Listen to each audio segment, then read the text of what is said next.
Welcome to Pindar Poetry. We hope you learned something new. You start by confirming which Piggy Book 1 edition you have, because page placement can change across prints. Once done, flip to the front matter and read the table of contents to find chapter start pages and prelim numbering.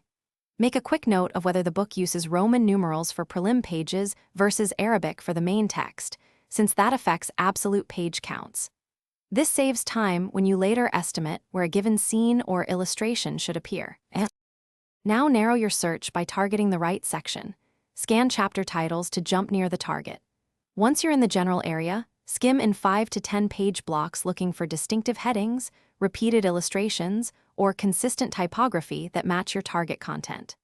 As you close in, make temporary bookmarks or sticky tabs at start and end points so you don't lose progress. This method reduces random flipping and gets you to the exact page faster. Finish by carefully reading the candidate page to confirm it contains the passage or image you need. Double-check page numbers against your initial table of contents notes. Once confirmed, mark the exact page with a durable tab and write the number in a quick log for future reference. If you can't find the content, troubleshoot. Compare another copy or edition, inspect for misnumbered or missing leaves, and consult publisher info.